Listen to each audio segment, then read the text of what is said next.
반갑습니다. 공무원 연금공단 이사장 정남준입니다.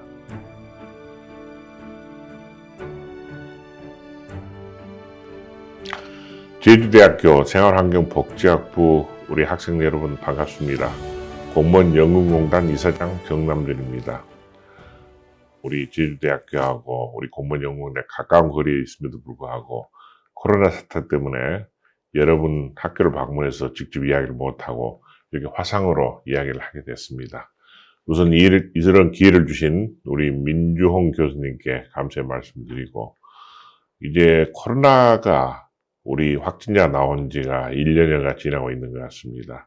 그럼에도 불구하고 이제 탈출과 보이기는 시작합니다만 코로나 사태 때문에 여러 가지 논란이 있기 때문에 오늘 강의 주제는 제가 포스트 코로나 시대와 공유복지로 정했습니다. 우선 공무원 연금공단에 대한 소개를 하는 영상을 보시고 나서 제가 이야기를 드리겠습니다.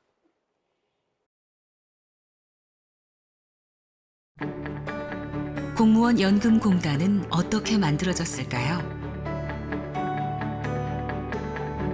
1960년 국가가 보장하는 첫 공적 연금 제도가 시작되었고, 공무원과 그 유족의 생활 안정과 복지 향상을 아우르는 이 제도를 효율적으로 운영하기 위해 공무원 연금공단은 탄생했습니다. 공무원 연금공단은 공무원에게 연금을 지급하는 것은 물론 전문적인 시스템으로 공무원의 복지 향상을 돕습니다. 창단 이후 한결같이 공무원의 윤택한 삶을 위해 무엇이 필요한지 고민해온 공단은 공무원의 믿음직한 평생 동행입니다.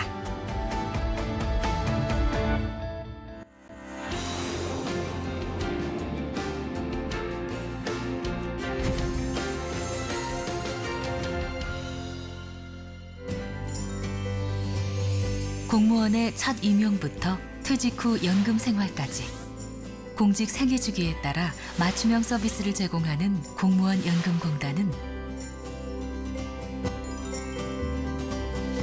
150만 연금 가족을 위한 정확한 연금 지급과 안정적 기금 관리로 퇴직 공무원의 노후를 든든히 지켜가고 있습니다.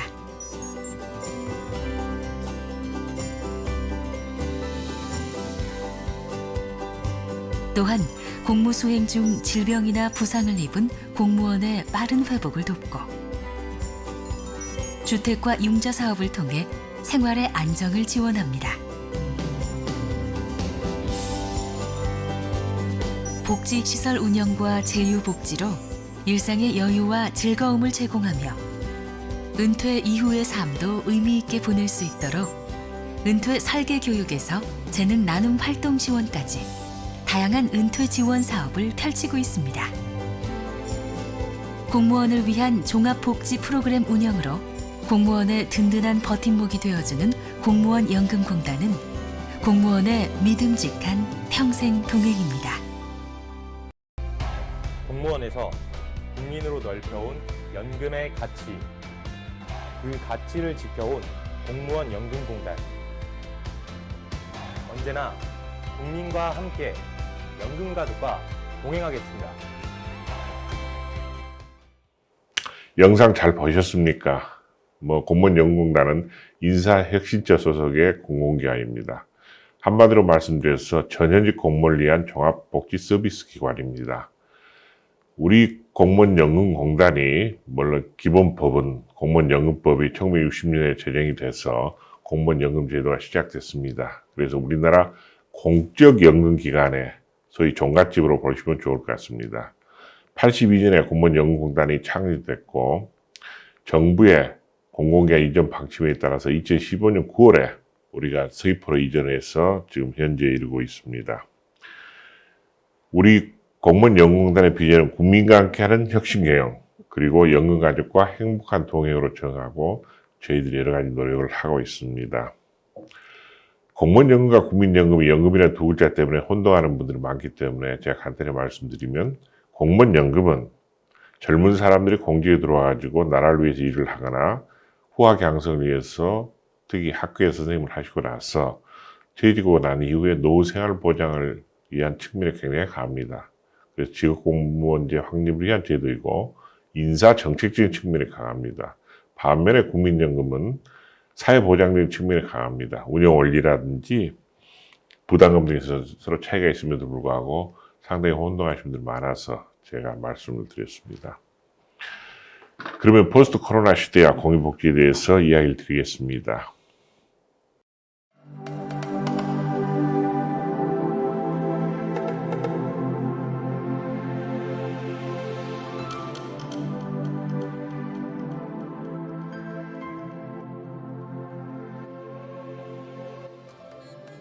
제가 방금 말씀드렸다시피 코로나 확진자 나온 지 지금 1년이 지나고 있습니다. 그런데 2020년 새해가 밝았을 때 우리 한국뿐만 아니라 세계의 모든 사람들이 2020년 1년 동안 코로나에서 이렇게 고통받고 모든 것이 중단되는 이런 사태가 오리라고 예측했던 사람은 없었다고 생각을 합니다.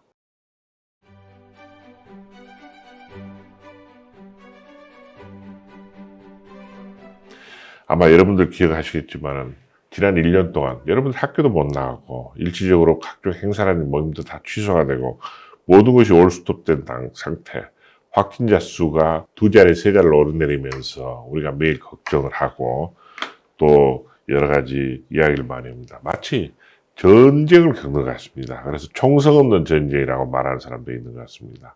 그런데 우리가 인류 역사를 돌이켜보면은 실제적으로 14세기 중세 때 소위 패스트 흑사병으로 인해가지고 당시 1억 명에서 2억 명의 사상자가 났다는 기록도 있고 1918년 스페인 독감으로 인해가지고 2,500만에서 5천만 명의 사망자가 났다는 통계가 있습니다. 또 우리가 20세기 겪었던 1차 세계든 2차 세계든도 전쟁으로 인하긴 했습니다만은 1차 세계는 500만에서 1,500만 명 그리고 2차 세계는 5천만 명이 되는 사상자가 났습니다. 그런데 우리가 지구 역사상 인류의 가장 발달했다고 말하는 21세기에 접어들어서 2020년에 코로나 팬데믹으로 인해 가지고 이런 우리가 정말로 어려운 상태를 겪으리라고는 생각을 못했습니다. 저 개인적으로 생각을 해도 소위 G7 국가들까지도 무너져 내리는 걸 보면서 과연 이게 끝이 어딜까 하는 생각도 했었습니다.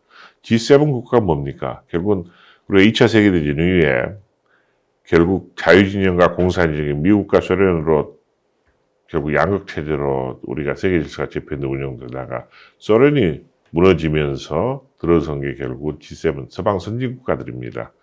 미국, 영국, 독일, 프랑스, 이태리, 또 일본, 캐나다. 그런데요, 저는 그 중에서도 여러 가지 국민 성향이라든지 여러 가지 국가 시스템을 고려할 때 독일만큼은 굉장히 사회 복지 체계도 잘 구성되어 있고 우리 체계도 굉장히 잘 되어 있는 나라입니다. 근데 독일마저도 속수무책으로 이 코로나에 무너져 내리는 걸 보면서 과연 이게 어디까지 갈까 그런 생각을 했는데 지난 4월 달에 제가 신문을 보면서 기억을 합니다. 세계 학생의 90%가 초중등학교를 포함한 거겠죠. 학교를 못 가는 이런 상황. 이건 과거의 전시 상황보다도 더 심한 겁니다. 이제는 마스크 쓰기가 일상화되어 있고 길거리나 사람들이 모이는 장소에 마스크를 쓰지 않으면은 처벌받기까지 하는 시대가 있습니다. 여러 가지 밀폐, 밀접, 밀집, 3밀이라든지 또 언택트, 원격 교육, 화상회의가 이제 일상화되어 있고 과연 우리가 그러면 포스트 코로나를 이야기하기 전에 코로나가 많이 종식되면 과거의 일상으로 돌아갈 수 있을까에 대해서 여러 가지 논의들이 많이 나오는 것 같습니다. 그럼에도 불구하고 아직까지 정답은 없는 것 같습니다. 그래서 우리가 다양한 전망이 나오는데요. 한마디로 말해서 엄청난 변화가 올 거다. 특히 업종이라든지 산업 구조에서 크게 변화가 있고 또 구조정도 굉장히 있을 거다. 그리고 코로나 시대를 겪으면서 또 문제는 뭐냐면 취약계층이 양극체제로 그렇게 극명하게 드러나더라. 특히 저소득층, 우리가 말해서 소위 사회적 약자층, 빈곤층이 더 어렵게 되고 소위 나이 많으신 분들, 노년층이 코로나에 취약한 계층으로 부각되면서 굉장히 사회적으로 여러 가지 가치체계라든지 혼란 상태에 접어들라는 이야기를 드리고 싶습니다. 지금 코로나 확진자가 이렇게 세계 뉴스를 타면서 현재까지 이제 1년여가 지나고 있습니다만 전 세계적으로 9,560만 명 확진자 나오고 사망자가 204만 명을 넘어서는 것 같습니다. 우리나라 경우에도 지금 확진자 7만 3천여 명대 육박을 하고 지금 사망자는 1280명대, 이제 1300명대에 가까워지는 것 같습니다. 그런데 우리가 코로나 이후 전망을 하면서 가장 중요한 것 중에 하나가 지금 우리가 십수년 전부터 우리가 초고속 고령화 진행되면서 인생 100세 시대라는 이야기를 많이 했습니다. 근데 과연 코로나 시대를 겪으면서 특히 노인중 나이 많은 층들이 많이 사망자가 나오다 보니까 인생 100세 시대가 과연 가능할까? 뭐 각자 도생이라는 말까지 나왔는데 이제는 각자 위생이라는 말까지도 나오는 것 같습니다. 또 더구나 거리두기가 생활화되고 뭐 사회적 거리두기 2단계, 2.5단계, 뭐 3단계까지 논의가 있다가 거기까지 이르지는 않았습니다만 서방 선진국들을 보면은 6시, 뭐 9시 통금 시간을 정해가지고 그 시간 이후에는 돌아다니지 못하게 하고 또 각종 여러 가지 공연이라든지 관람이 전부 취소되다 보니까 거기에 종사하는 문화예술인들이 굉장히 어려워가 있습니다. 스포츠 경기도 마찬가지입니다. 관중 없는 경기가 일상화되다 보니까 이제는 거기에 우리가 익숙해지는 경향도 있는 것 같습니다. 사람들이 많이 모이는 다중이용시설, 고위험시설로 우리가 분류를 하고 언택들을 일상화하자는 이야기가 많이 나오는 것 같습니다. 제가 말씀드리고 싶은 것은 지난 5월경인가 어느 교수분이 제 사무실을 방문해가지고 이야기를 나누다 보니까 본인이 여러 가지 미래학자들의 여러 가지 자료들을 많이 챙겨본 적이 있는데 피터 드러크라는 미래학자가 1997년에 어떤 인터뷰 기사를 저한테 한번 찾아보라는 이야기를 했었습니다. 1997년에 포브스지하고 인터뷰에서 피터 드러크가 한 이야기가 여러분께 꼭 지금 대학생이기 때문에 소개를 해드리고 싶습니다. Big University Campus will be relics. 결국 큰 대학의 캠퍼스들이 사회적 유물이 될 거다. 결국 University will not survive 30 years later. 대학들이 30년 후에는 살아남기 힘들 거다. 지금 금년이 2021년 아닙니까? 그러면 피터 드러크가 이야기했던 30년 후는 2027년입니다. 정말로 우리 대학들이 그런 상황을 맞이하게 될까? 그에 대해서는 앞으로 논란이 상당히 있을 겁니다. 세계적으로 교류가 단절되면서 항공산업의 영역가 굉장히 어려움을 호소를 많이 하고 있습니다. 실제로 저도 지난 11월부터는 이제 방콕을 하다 보니까 TV를 자주 보게 됩니다. 그래서 옛날 프로그램인 세계 테마기행이라든지 또 걸어서 세계 속을 보면서 언제쯤 우리가 이제 다시 외국을 자유롭게 가서 여행도 하고 둘러볼 수 있는 기회가 올까라는 생각을 많이 합니다. 한편으로는 지난 우리가 중추절 때 추석 때도 경험을 했습니다만은 방역 당국에서 고향 방문이라든지 부모님 찾아보는 것을 자제하도록 권유를 하고 있습니다. 그러다 보니까 과거에 차례라든지 제사 지내는 것도 이제는 정말 가족들이 또 친척들이 모여서 하는 것보다는 서로 네트워크를 통한 연결 형태를 하는 것도 앞으로 새로운 일상으로 자리 잡을 것 같은 생각도 듭니다. 실제로 디지털로 제사 지내고 디지털로 차례 지내는 가정들도 생겨나는 것 같습니다. 또 한편으로는 지금 코로나 시대를 겪으면서 우리가 여러 가지 이야기가 나옵니다만은 새로운 힐링을 해야 된다. 코로나 블루라든지 코로나 레드까지 나오고 여러 가지 지금 정신적인 스트레스를 호소하는 경우도 많습니다. 더구나 1년 동안에 모든 생활이 단절되고 친구들과 만져도 단절되고 모든 일상생활에서 과거는 다른 형태로 전개되다 보니까 앞으로 물론 포스트 코로나 시대에 굉장히 많은 변화가 있을 거라고 생각합니다만 거기에 적응해가는 과정에서 굉장히 모든 사람이 힘들어하고 사회적 스트레스가 굉장히 쌓인 듯한 인상을 줍니다. 거주 지역도 자연 친화적으로 많이 바뀌라는 생각을 합니다. 제가 언론에 보도된 사진을 몇 장 좀 캡처를 해봤습니다. 첫 번째 것은 머리에 왕관 같은 흙을 두고 사회적 거리두기를 유지하면서 뭐 햄버거를 먹는 그런 사진입니다. 두 번째 사진은 결국 식사를 하면서 방역 보호막을 치고 합니다. 여러분들 학교 식당이라든지 일반적으로 공공기관도 마찬가지지만 구내식당이 있는 경우는 최소한도 가림막 정도는 하는 것이 이제 우리의 일상이 되어버렸습니다. 세 번째는 이게 소위 랜선 방송입니다. 이게 코로나 사태가 일어나기 전에 모 방송에서 트롯이 떴다는 프로를 가지고 베테랑 가지고 버스킹을 하는 걸 보면서 우리나라 트롯 열풍이 지금 굉장히 전국을 몰아치고 있습니다만 이게 과거에 아이돌 그룹이 했던 우리 여러 가지 K-팝뿐만 아니라 트롯 가요까지도 아마 동남아에는 어느 정도 정서적으로 좀 공감대를 형성할 수 있겠다는 생각했거든요. 그런데 이제 아무래도 코로나가 확산되면서 해외 그래서 방송 또 촬영을 못 하다 보니까 처음에 랜선 방송 형식이 나온 걸 보면서 저도 깜짝 놀랐습니다. 뭐 이렇게 무대 앞에 화면이 떠 있고 거기에 예를 들면은 처음에는 국내 또 외국과 연결해가지고 이렇게 환호하고 하면서 보면서 이게 정말로 새로운 방송 양식이 아닐까. 과거는 다른 시청자들 직접 방송에 참여하는 쌍방향 방송이 되더란 말이죠. 그래서 이걸 보면서 저희인데 이제는 더 발전해가지고 뭐 공중파라든지 종편 다 마찬가지지만 랜선 심사도 나오고 또 요리 프로그램 같은 거 보면 백파드라는 그 뭐 잘 아실 겁니다. 그 프로그램에서는 우리나라뿐만 아니라 세계에 사는 또 외국인들이라든지 심지어는 우리 교포들까지 연결해가지고 요리 프로그램을 레시피를 이야기하고 요리 방법을 이야기하면서 실시간으로 이렇게 방송을 보면서 세상이 정말로 많이 바뀌고 있다는 걸 느낍니다. 이건 아마 포스트 코로나 시대에도 물론 현지 로케를 가고 현지 촬영을 할 수 있어도 이런 방식들이 상당히 많이 혼합되고 융합되라고 생각을 합니다. 자, 마스크를 쓰는 게 일상화되다 보니까 얼굴이 가려져 가지고 우리가 누구가 누구인지를 잘 모르는 경우가 굉장히 많거든요. 그런 불편을 해소하기 위해서 또 하얀색이나 이런 검은색으로 마스크를 쓰다 보니까 너무 밋밋하고 굉장히 좀 대인공이 딱딱하게 느껴집니다. 그러다 보니까 지금 무늬를 넣은 마스크들 많이 나오고 있고 뭐 명화를 넣은 경우도 있고 본인의 얼굴을 특히 입술 모습이라든지 턱 모양을 그려가지고 프린팅해서 쓰는 경우도 많이 나오는 것 같습니다. 또 마스크를 쓰면서 또 벗고 음식물을 우리가 섭취하고 마시거나 해야 되니까 이렇게 약간 벗지 않는 마스크도 이미 나오기 시작한 것 같습니다. 우리 드라이브 스루가 특히 코로나 검진 과정에서 검사 과정에서 상당히 히트를 쳐가지고 전 세계적으로 많이 보급되고 K 방역의 어떤 성공 사례를 보도된 적도 있습니다. 그런데 또 한 가지 사례는 이건 굉장히 우리 봄에 이루어졌던 이야기입니다만은 시험은 치러야 되는데 뭐 공무원 시험도 마찬가지고 회사의 공개 시험도 마찬가지입니다.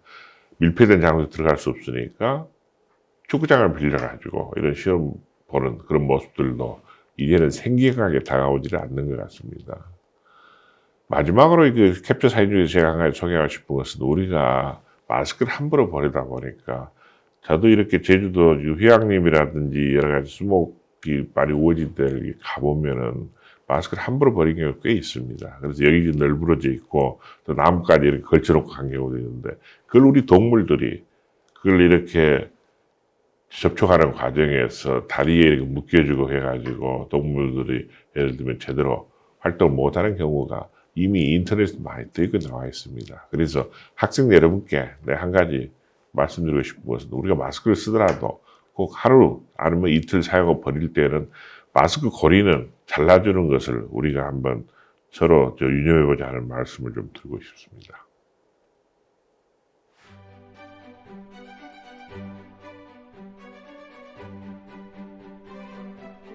다음에는 인구 구조 변화와 쏠림 현상에 대해서 이야기를 드리겠습니다. 제가 아까도 인생 100세 시대라는 이야기를 했습니다. 최근 한 10여 년 전부터 우리나라가 가장 중요한 문제 중 하나가 초고속 저출산 고령화입니다. 출산율도 급속히 떨어지고 또 어느 순간에 고령화가 우리가 지금 기대 수명을 뭐 70대 후반에서 80대로 이야기한다면 도시를 지역을 중심으로 실질적으로 더 높은 게 피부로 느끼는 우리가 지금 현상입니다. 그러면서 여러 가지 이러한 인구의 고령화 현상이 지속되다 보니까 소위 베이비 부머 세대들이 본인들은 한 은퇴한 이후에 한 15년, 20년 생활을 하고 준비를 해왔는데 갑자기 100세까지 산다니까 준비가 잘 안 된 겁니다. 그러다 보니까 실제적으로 여러 가지 당황스럽게 지갑을 닫아버리고 우리가 지금 코로나 사태 이전에도 경제적인 어려움들이 다 거기서 비롯된다고 생각하는데 또 한편으로는 재정 요인은 많아지고 하다 보니까 미래 세대에 계속 부담을 전가시키는 이야기가 나오고 또 한편으로는 IT가 발전하다 보니까 제일 문제 중에 하나가 사라지는 직종이 생겨나는 직종보다 더 많다는 이야기죠. 더구나 AI가 앞으로 발전되게 되면은 그런 현상 더 심화될 걸로 생각합니다. 그래서 청년 실업이라든지 비정규직 문제가 나오고 뭐 그래서 여러 가지 엠포세도 나오고 결혼도 자꾸 안 하고 늦추고 또 결혼하더라도 출산 안 하다 보니까 여러 가지 지금 계속 악순환이 계속 또 누적되는 현상도 있는 것 같습니다. 또 인생 100세를 겪으면서 보니까 은퇴자들이 차로 양극화해서 나타나고 노인 빈곤층이 증가되는 것도 굉장히 문제 중 하나입니다. 제가 여기서 지금 여러 가지가 있지만 꼭 한 가지 덧붙이고 싶은 것은 우리 고령 부부가 굉장히 좀 물론 코로나 시대에는 취약계층으로 이야기를 했습니다만 할머니 문제에 대해서 우리가 좀 유념해보자는 이야기를 드리겠습니다. 여러분들이 가족복지라든지 여러 가지 아동복지를 전공하니까 특히 잘 아시겠지만은 우리나라의 평균 수명을 볼 때 남자가 여자보다 7살이 적습니다. 그건 제 이야기가 아니라 서울대 대학에 있다가 이제 은퇴하신 박상철 교수께서 시계율적으로 한 30여 년 더 분석한 바에 의하면은 우리가 평균 수명이 40대 후반대부터 지금의 80대까지 이르기까지 이렇게 평균 수명이 증가됐음에도 불구하고 남성과 여성의 평균 수명 차이는 6.8에서 7.1을 계속 유지하고 있다는 거죠. 그러다 보니까 지금 앞으로 10년, 20년 동안에 노인복지의 제일 핵심은 할머니 문제입니다. 왜 그러냐면은 지금 여러분들 60대나 70대 분들이 결혼 당시에는 신랑 신부 연령차가 신랑이 대략 한 4세 정도가 더 많았습니다. 그런데 여성들이 7년을 더 오래 살다 보니까 소위 말해서 10년에 11년을 할머니들 혼자서 살아야 되는 상황. 과거 20년, 30년 전에 우리가 농촌 문제라든지 이렇게 고령화 문제를 보도할 때 보면은 왜 이렇게 농촌 지역에 할머니들 많을까 하는 게 있었는데 이런 게 지금 우리가 특히 다른 나라에 비해서 여성들의 평균 수명이 조금 더 많습니다. 남성, 여성 차이가. 그래서 이제는 자식들이 전부 도시에서 또나 여성들도 다 직장을 하러 갔다 보니까 노인을 케어하는 노노케어도 문제가 나오고 해서 우리 공무원연금공단은 주로 이제 은퇴 공무원들 대상으로 여러 가지 사업을 하고 있기 때문에 여러분들 뭐 잘 아시다시피 웰빙이라든지 웰다잉 이야기는 여러분 많이 나왔습니다. 근데 웰에이징도 굉장히 필요하다는 이야기를 드리고 싶고 특히 우리 종교시설에도 이번에도 공익 의료기관이 부족해가지고 우리가 코로나 대지에서 굉장히 좀 애로사항이 많았습니다. 근데 거기에도 우리가 관심을 가져야 된다고 생각하는데 특히 치매 환자라든지 장기 요양 환자 그리고 암 환자, 말기 환자들이 솔직히 마지막으로 웰다잉을 할 수 있는 호스피스 병실이 굉장히 부족합니다. 제가 말하고 싶은 것은 우리가 공익 의료기관을 많이 확충은 또 중요하지만 수많은 종교시설, 특히 교회라든지 성당이라든지 절에서도 소위 말해서 여러 가지 예배를 드리고 불공을 드리는 여러 가지 기도 공간이라든지 신도들이 위한 공간도 필요하지만 이런 호스피스 병동을 좀 확충하는 운동을 좀 해봤으면 좋겠다는 생각을 갖고 있습니다. 그러다 보면은 자연적으로 삶을 떠나면서 여러 가지 종교에 귀할 수도 있고 막 그런 데 대해서 관심도 포스트 코로나 시대에 필요하리라고 생각합니다. 다음은 각자 도생과 가모장 시대에 대해서 좀 말씀드리고 싶습니다. 1인 가구가 불과 한 5, 6년만 해도 제가 이런 이야기를 많이 해오다기 때문에 26%, 7%였습니다. 지난달 통계를 보니까 우리나라 1인 가구가 39.2%, 이미 40%가 이제 다 돼갑니다. 그러다 보니까 우리 서울을 중심으로 대도시 지역에서 주택 문제라는 여러 가지도 여기에 다 간접적으로 연관도 돼 있고 그러는데 또 베이비부모 세대가 은퇴하면서 소위 밀레니얼 세대, Z세대가 나오면서 세대 간의 격차, 갈등도 상당히 우리가 조직에서 문제가 되는 것 같습니다. 그리고 또 여러 가지 이제 생활이 힘들어지고 주택가격 상승이라든지 자녀교육 문제들이 대두되면서 서로 이렇게 결혼에 대한 생각도 바뀌고 그러니까 결혼도 지금 만원도 있지만 또 황혼 이혼이 있다가 이제 소위 이혼까지는 가지 않더라도 서로 배우자들끼리 좀 떨어져 살아보는 조론이라는 말로 나오고 있고 또 이러한 1인 가구가 증가되다 보니까 자꾸 반려동물, 반려식물까지도 나오는 것 같습니다. 제가 TV를 보다 보면은 애견 TV도 있고 뭐 여러 가지 그 반려견을 주제로 한 또 반려묘를 주제로 한 방송들이 많은 거 보면서 저 실수를 그만할 수가 없는데 뭐 제목들을 봐도 상당히 좀 제가 개는 훌륭하다. 뭐 세상에 나쁜 개는 없다. 나는 아픈 개야 산다. 뭐 고양이를 부탁해. 그래서 뭐 개 뼈다귀 같은 그 방송 프로그램 제목까지 나오더라고요. 그러면서 한편으로는 또 우리가 반려 이제 식물리아도 나오고 앞으로 반려 로봇도 곧 나오지 않을까 그런 생각을 합니다.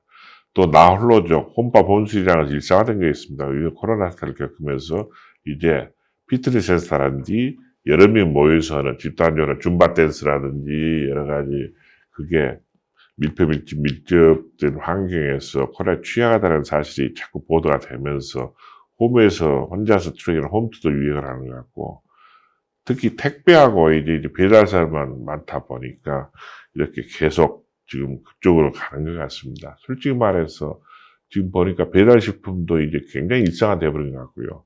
택배는 최근 보도를 보면은 코로나 이전에 비해서 20% 이상 지금 물량이 증가된 걸로 나오고 있습니다. 또 여성의 사회진출 확대에 따라서 뭐 육아휴직이라든지 여러 경력단절 문제 나옵니다만 이건 직종에 따라 차이가 있기 때문에 이 자리에서 제가 구체적으로 말씀드리지 않겠습니다.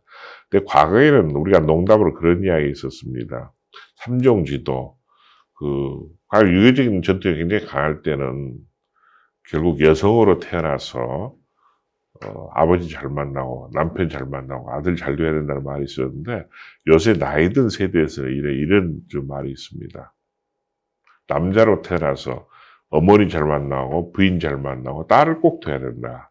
아까 박상철 교수께서 그 시계율적으로 장수마을을 돌아다니면서 연구하신 결과에 의하면 30년 전에는 100세, 90세 이상 되는 노인들 집을 방문해 보면 반드시 큰 며느리, 큰 손주 며느리가 장수 노인을 부양하라고 있었답니다.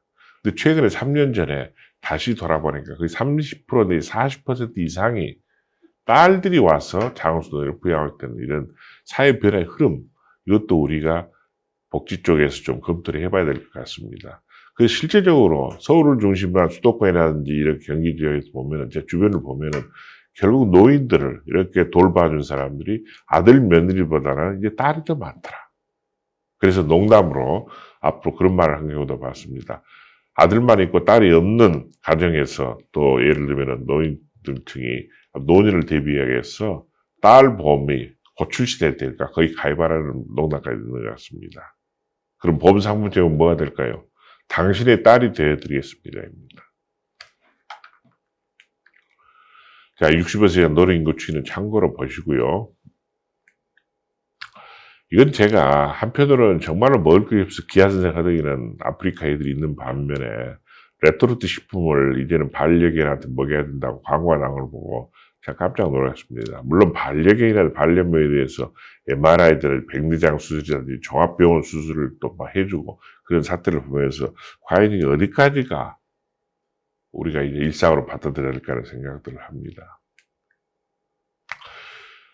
다음에는 지역별 인구 격차에서 간단히 좀 말씀을 드리겠습니다. 우리 팔도강사라는 말이 있습니다. 조선 팔도. 이건 1413년 조선시대 태종이 집권하고 나서 조선 팔도를 만들었습니다. 그때부터 그 장명된 이름들이 지금까지 쭉 내려오고 있습니다. 뭐 전라도, 경상도, 충청도가 그때 다 만들어졌는데 예를 들면 충청남도, 충청북도, 경상남도, 경상북도, 전라남도, 전라북도 이렇게 남도북도를 나눈 것은 갑오개혁 다음인 1896년입니다. 그때만 해도 산과 들을 경계로 해서 우리가 내양을 할 수 없기 때문에 지역별로 이렇게 단절되고 그래서 이렇게 지역 획정을 했던 겁니다. 근데 지금은 사통팔달로 전부 길이 다 뚫려 있거든요. 그러다 보니까 계속 도시도 집중되고 예를 들면 중소도 집중되고 하는 현상이 일어나는 겁니다. 지금 우리나라 전체 인구를 볼 때 전체 인구 중에서 지금 수도권, 소위 서울, 경기, 인천에 사는 사람들이 50%를 넘어섰습니다. 더구나 충청, 대전까지는 KTX가 이제 1시간 52분 정도밖에 걸리지 않습니다. 오송 지역도, 세종시에는 오송역도 뭐 1시간 미만에 걸립니다. 춘천 경우에도 지금 1시간대면 충분히 춘천 시내를 들어갑니다. 그러다 보니까 서울, 경기, 인천뿐만 아니라 충청도 중에서도 대전, 충남은 물론 충청북도 중에서도 제일 맨 아래에 있는 보은, 옥천, 영동 그 정도를 좀 빼고 충남에서도 제일 아래는 서천 정도를 좀 빼고 나면은 나머지는 좀 1시간대 가능하다는 거죠. 강원도도 마찬가지입니다. 춘천이나 원주가 지금 1시간대 서울서 다 돼요. 교류가 가능합니다. 태백산맥 우측에 있는 고성, 속초, 강릉, 삼척, 동해 그 지역을 빼고 나면은 이미 60% 이상이 소위 서울에서 1시간 내에 우리가 살고 있는 겁니다. 그렇다면 우리가 이제는 우리 전국을, 우리나라가 더구나 다른 나라에 비해서 국토가 좁고 컴팩트한 국가이기 때문에 이제는 도시국가로 봐야 된다. 그런 말을 제가 꼭 드리고 싶고요. 제주도가 한때 여러 가지 제주 귀촌 기능을 희망하는 사람들이 좀 많았고, 또 올레길이 여러 가지, 또 제주의 자연환경이 좋다 보니까 제주 인구가 굉장히 증가한 사람 빚었습니다. 제가 한 10년 동안 통계를 이렇게 계속 추적해 보면은 세종시는 인위적으로 만들어낸 행정 중심 여러 가지 복합도시이기 때문에 세종시를 빼고 나서는 나머지 시도 중에서 자연적인 인구 증가율이 가장 높았던 게 제주였습니다. 그런데 한 3, 4년 전부터 지금 정체 상태에 있습니다. 제주 인구가 지금 67만 정도인데요. 문제는 우리가 17개 시도, 16개 시도, 세종시 뺐을 경우에 중에서 제주, 울산, 광주, 대전, 강원, 충북, 전북, 전남 이 8개 시도를 인구를 합한 게 1151만이거든요. 근데 경기도가 1443만입니다. 그러니까 지금 경기도지사뿐만 아니라 전전지사들도 경기도지사만 되면은 본인이 8개 시도를 합한 시도보다도 더 인구가 많은 데를 자기가 어느 정도 행정을 하다 보니까 자신감이 생겨가지고 다 대권 도전을 하는 겁니다. 서울은 반대로 인구가 계속 지금 한 달에 한 10,000에서 15,000명 줄어들면서 1,000만 명이 무너지고 이제는 967만 명이 됐습니다. 경기도는 반면에 평택이라든지 수원 쪽이 계속 늘어나면서 또 지금 1,443만 명. 제가 인구를 한 달에 두 달마다 한 번씩 주민등 인구 통계를 체크를 하고 있습니다만은 계속 매년 10,000명 내지 15,000명이 늘어나는 현상. 이거 어떻게 해야 됩니까? 경기도지사가 행정을 잘해서 경기도로 쏠리는 게 아닙니다. 수도권에서 결국 서울에 못 들어오니까 경기도 오버플로 현상으로 인구가 늘어나고 있고 지금 서울, 경기, 인천을 빼고는 계속 인구가 조금씩 그래도 좀 빠지고 있습니다. 자, 그러다 보니까 전국에 군이 지금 82개가 있는데 그중에서 인구 5만 명 미만에 있는 게 88개 군이고 소위 65세 인구가 지금 21% 넘어서는 초고령 사회를 이룩하고 있는 데도 많습니다. 앞으로 지금 불과 10년 내에 82개 군 중에서도 인구가 2만 명 이하로 떨어지는 군이 소멸되는, 지역이 소멸되는 군들도 생겨날 거라는 보도도 나오고 있습니다. 그래서 이 인구구조 변화 쏠리면서 대해서는 우리가 정말 장기적인 관점에서 특히 포스트 코로나 시대 이제는 여러 가지 새로운 시각이 좀 필요하다고 생각합니다. 만약에 젊은 사람들은 밀집 환경에서 대도시 근무를 하게 하고 좀 더 나이 든 층은 이제는 부모와 결혼하든지 여러 가지 차례라든지 제사 모임도 다 달라지기 때문에 좀 더 광범위하게 좀 퍼져서 이렇게 귀촌 기능적으로 해서 좀 도시에서 좀 멀리 떨어져 사는 것도 필요하지 않을까. 이건 정책으로 강요할 게 아니라 자연스럽게 유도하는 정책이 필요하다는 말씀드리고 특히 노년층이 그러나 지방으로 이전하면서 가장 중요한 것은 위급 상황 때 바로 치료받을 수 있는 의료시설, 병원이 있어야 된다는 이야기를 꼭 제가 말씀드리고 싶습니다.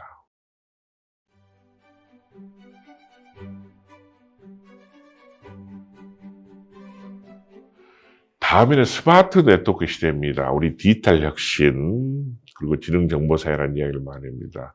그런데 여러분들 스마트폰이 우리나라에 나타나는 게 언제인 줄 기억하십니까? 2009년 여름 무렵이었습니다. 그래서 그때 당시 기사를 찾아보면은 대기업 간부들 중심으로 스마트폰을 보급하다 보니까 나이가 되게 50대 넘어선 간부들, 임원들이 다룰 줄 모르니까 대학생 아르바이트 하는 친구들을 채용해가지고 스마트폰을 다루는 걸 가르치는 그리고 웃지 못할 일도 있었습니다. 컴퓨터 통신 융합에서 손안에 드는 이제 컴퓨터라는 얘기가 나오고 그런데 IT 기술이 계속 발전하면서 소위 그래파이트 기술이 이제 발전하다 보니까 휘는 접는 예를 들면 이제 스마트폰도 나오기 시작할 겁니다. 저는 그런 생각을 하는데요. 이제 롤러블을 하는데 폴더블 이야기가 나옵니다만 이게 더 화면을 저기 하게 되면은 앞으로 노트북도 없어질까 하는 생각을 합니다. 실제로 지금 이제 스크린을 우리가 접는 것까지 다 나왔고 펼치는 것도 나왔거든요. 그럼 평상시에는 우리가 스마트폰, 핸드폰 수준의 조그만 화면이 있다가 자기가 좀 타이핑할 일이 있으면은 이렇게 화면을 쭉 잡아 펴거나 펼치면은 화면이 커지는 현상이 있을 겁니다. 타이핑도 우리가 두 손으로 젊은 분들은 우리 좀 스마트폰에 타이핑을 잘 하지만은 나이 든 사람들은 독수리 타법으로 힘들거든요. 근데 실질적으로 이미 기술은 나왔다고 봅니다. 우리가 평평한 면만 있으면은 빛을 쏴가지고 거기에 자판을 형성해서 그 자판을 두드리면은 타치스크린 기능으로 해서 바로 입력이 되는. 그렇다면은 앞으로 노트북도 우리 주위에서 사라질 거다. 여러분들 삐삐라고 아십니까? 삐삐라는 게 지금 우리 20대 초반에 우리 학생들은 기억 못 하겠지만 삐삐가 나왔을 때 예를 들면 2000 아마 5년, 6년 그 무렵으로 기억을 하는데 그때 당시만 해도 2006년, 7년 되면서 삐삐가 귀해가지고 이렇게 허주머니에 꽂고 다니면 그걸 멋으로 자랑 삼았듯이 삐삐가 불과 한 4년 정도 갔을 겁니다. 그만큼 지금 IT 쪽에서 우리가 접촉하는 그 기기들은 그 수명이 굉장히 빠른데 지금 현재 이제 인공지능이 나오고 드론 택시 같은 것도 드론이 나오면서 여러 가지 무기화도 돼 있고 뭐 우리는 지금 여러 가지 안보 문제 때문에 규제를 하다 보니까 중국에서 만든 드론 택시가 우리 시범 운행도 했지 않습니까? 그다음에 자동차가 문제가 많이 나옵니다. 근데 자동차 경우에는 자율자동차, 무인 자동차에 무인 딜레마라 그래가지고 제가 몇 년 전에 그 기사를 보고 깜짝 놀랐는데 자율자동차가 나오게 되면은 우리 자동차 보면 다 없어져야 됩니다. 사람이 이제 운전하는 게 아니라 지가 알아서 하기 때문에 자동차에서 출고될 때부터 이미 거기서 보험이 들어가고 나와야 되는 겁니다. 그런데요, 자율자동차 딜레마가 뭐냐면은 자율자동차가 운행을 하다가 만약에 반대편 차선에서 자기 차선을 침범해가 맞닥뜨렸을 경우에 어떤 판단을 하느냐. 그대로 부딪히면은 사고가 굉장히 크게 날 수도 있을 겁니다. 또 당황해가지고 핸들을 반대쪽으로 틀으면 더 큰답니다. 근데 인도 쪽으로 틀었을 경우에 마침 옆에가 방어벽이나 있거나 사람이 없었으면 큰 문제가 없는데 만약에 사람이 있을 경우에는 거기에 기다리고 있는 인도에 기다리고 있는 사람들 훨씬 칠 수가 있다는 거예요. 그 순간적인 판단을 기계에 맡겨야 되는데 그게 어떻게 해야 됩니까? 빅데이터 문제, 5G 문제, 최근에 연초에 저희가 있었죠. 라스베가스 매년 개최되는 세스라고 이런 컨슈머 일렉트로닉스 쇼에서도 나왔던 로봇 소독 기계를 보면서 우리 로봇 청소 장치 있지 않습니까? 거기에다가 소독 기능을 부착시켜가지고 제가 이렇게 센서 장치로 찾아다니면서 일일이 소독약을 뿌리는 걸 봤습니다.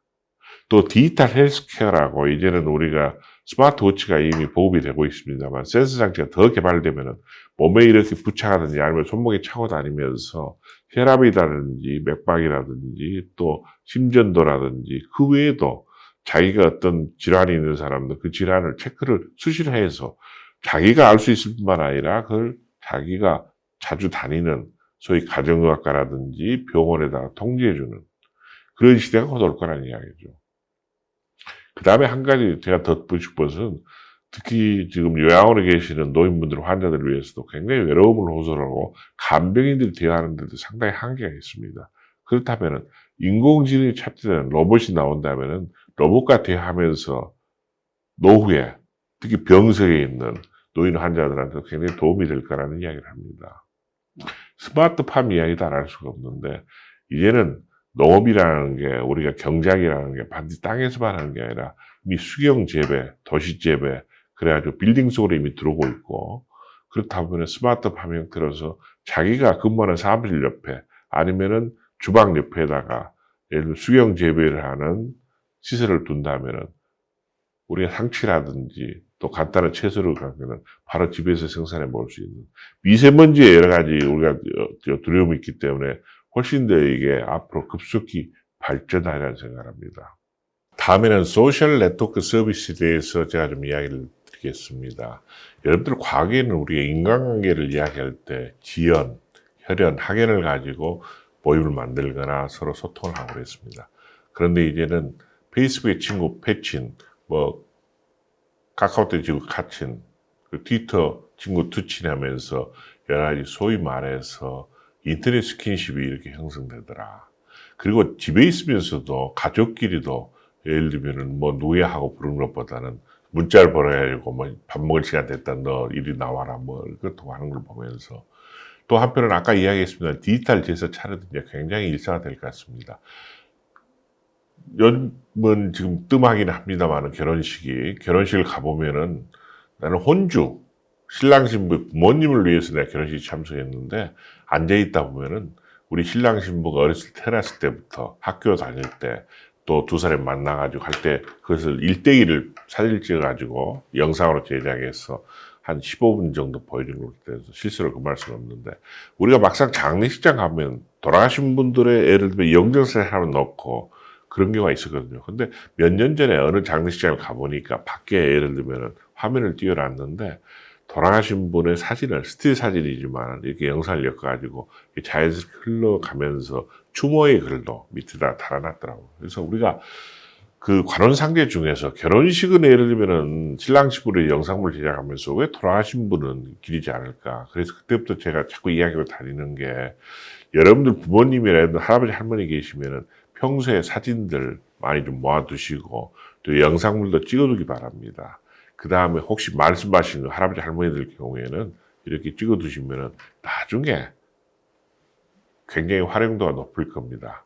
자, 우리가 제사를 지낼 때나 차례를 지낼 때 지방, 영국 학생들이 부분 해가지고 지방 하나 종이를 써놓고 그 앞에다 절을 하는데, 앞으로는 우리가 컴퓨터 화면이라든지 TV 화면에다가 그 동영상, 만든 동영상 띄워놓고 또 그분이 생전에 하시던 말씀을 이렇게 녹화해뒀던 걸 다시 들어보면서 그 앞에서 절을 하는 게 훨씬 더 우리가 고인을 추모하는 그 마음이 더 하지 않을까, 네, 그런 생각을 합니다.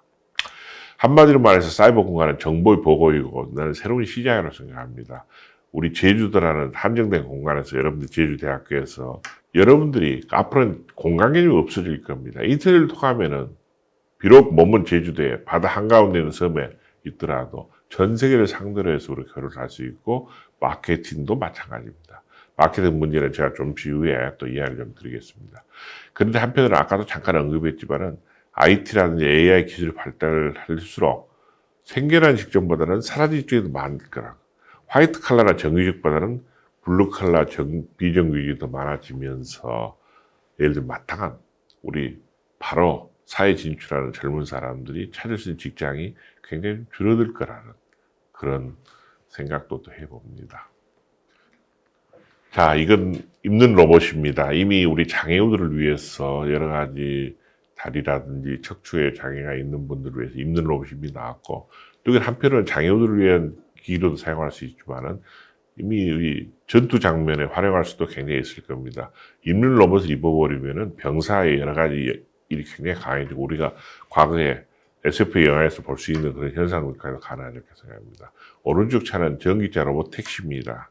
이게 버스라든지 택배라든지 청소차를 운행하는데, 이제 수직 이륙기, 아까 드론에 의한 택시도 나왔으면 수직 이착륙까지도 이미 그 라스베가스 쇼에서 이미 선을 보인 것 같습니다. 자, 이것은 손목의 차는 아까 말씀드렸다시피 센서 장치를 부착하는 이렇게 스마트 갤럭시 워치라든지 또 몸에 부착하면서 자신의 건강 상태를 수시로 체크하고 그걸 예를 들면 치료 기관하고 연결시킬 수 있는 그런 장치들이 곧 나올 거라는 이야기입니다. 스마트 네트워크와 관련해가지고 제가 한류 문제와 담론했으면 간단히 좀 드리겠습니다. 잘 아시다시피 우리 드라마에서 시작돼가지고 우리 한류 열풍이 이제 전 세계를 휩쓸고 있습니다. 아이돌 케이팝이 시작해가지고 BTS라든지 이제 또 우리 기생충이 수많은 영화제를 휩쓸었기 때문에 여기에 대해서는 크게 이야기를 하겠습니다. 근데 한류가 물론 혐한이라든지 한류에 대해서 반대하는 국가들 일부 좀 움직임도 있습니다만 한류가 계속 진화하고 있는 것 같다. 여기서 부가가치가 창출되고 있다. 그러니까 소위 말해서 우리 K-시리즈, K-푸드, K-뷰티뿐만 아니라 의류 문화뿐만 아니라 이번에 K-방역도 솔직히 말해서 일부 비판적인 여론이 있음에도 불구하고 전 세계적으로 칭찬을 받고 있습니다. 우리나라 국격을 한 단계 높이는 기회가 됐습니다.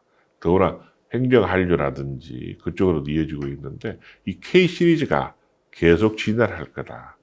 특히 K-배터리란 말까지도 최근에 기사로 나오고 깜짝 놀랐습니다. 앞으로는 자동차 배터리, 전기 자동차가 대세를 이루면서 우리 배터리 업체들이 지금 세계 1, 2위를 다투고 있습니다.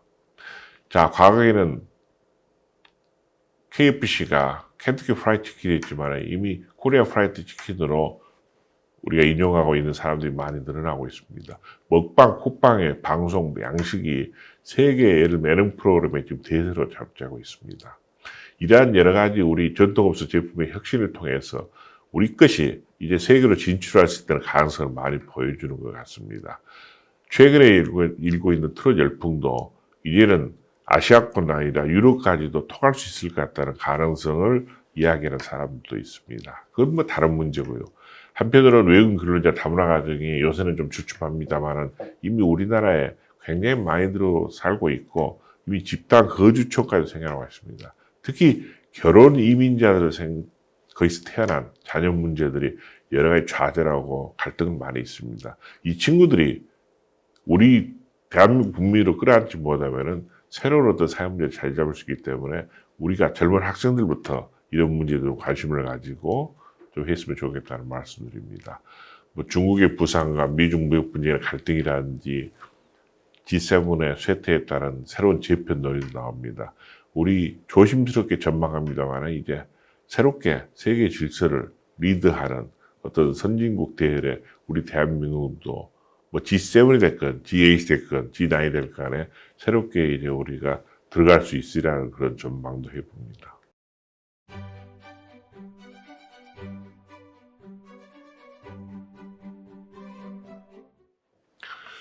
자, 다음에는 제주 발전을 위한 제안에 대해서 제가 좀 말씀드리겠습니다. 나도 이제 제주 온 지 이제 3년째가 넘어가고 있고, 또 그리고 제주 도민입니다. 현재 우리 주민등록법상으로.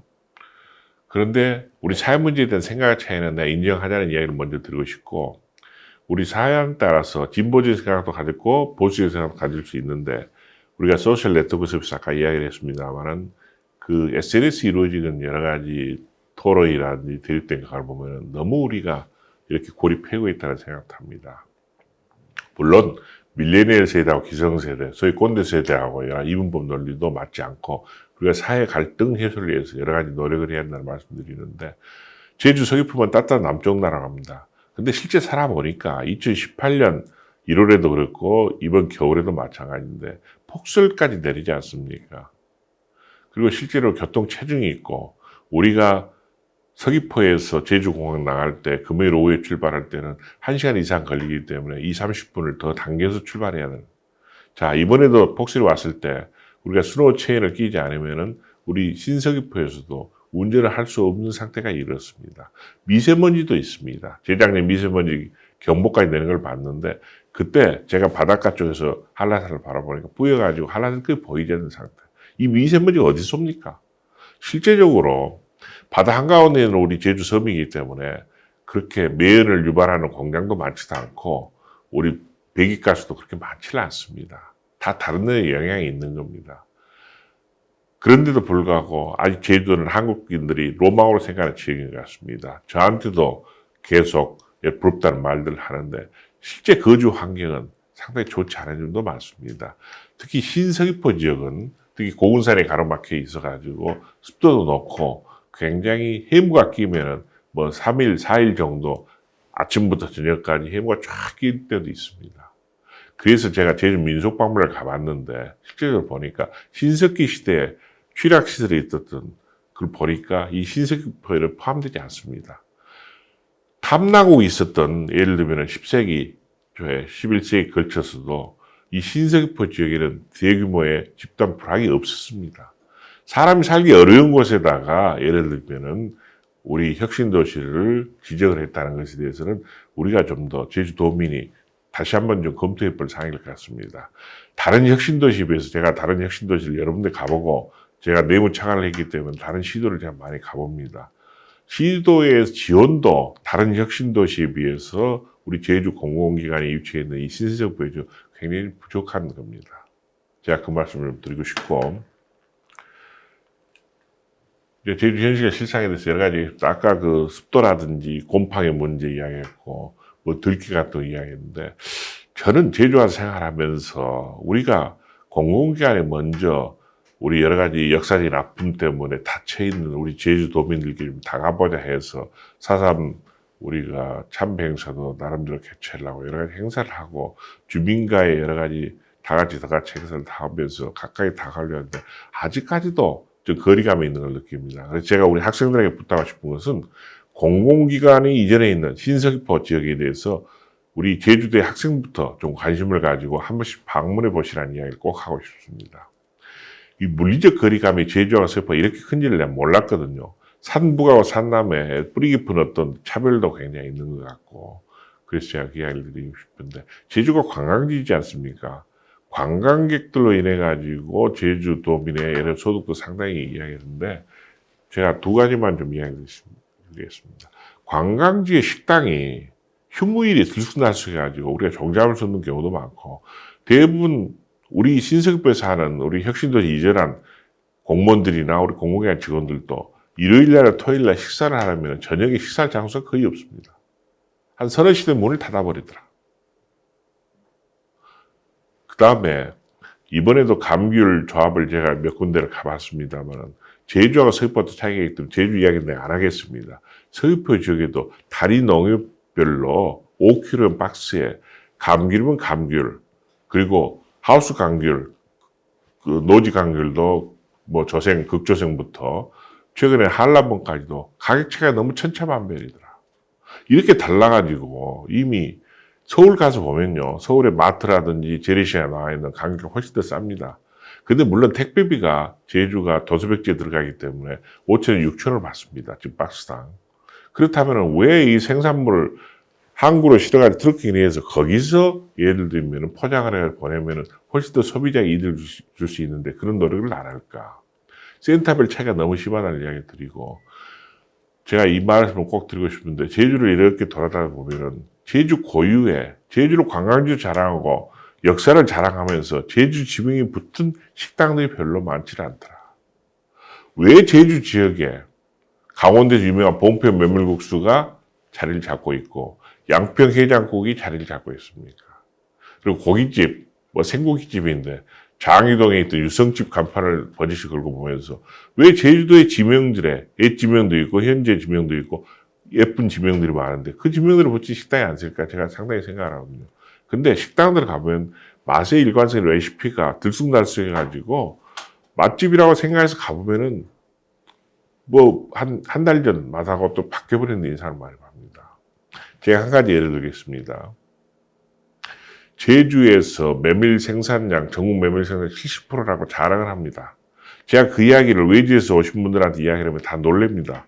강원도보다도 왜 제주가 그렇게 메밀 생산이 많냐. 실제로 70%라는 이야기를 그건 맞는 것 같습니다. 근데 유명한 메밀집이 없더라고요. 제가 특히 메밀국수라든지 메밀 요리를 좋아하기 때문에 많이 방문을 해봅니다. 제가 거의 2년 동안 찾아서 헤맸습니다. 그러다 지난 9월 달에 어디 협동점에서 하는 메밀 음식집을 하나 발견했습니다. 그 집을 지금 불과 한 4개월 동안에 제가 10번 이상을 방문했습니다. 한때 10월, 11월에 관광의 모임 피기 때는 주말에 가면은 40분에서 50분 정도 기다렸다 먹는 경우도 있습니다. 근데 맛의 일관성이 유지가 되고 있더라고요.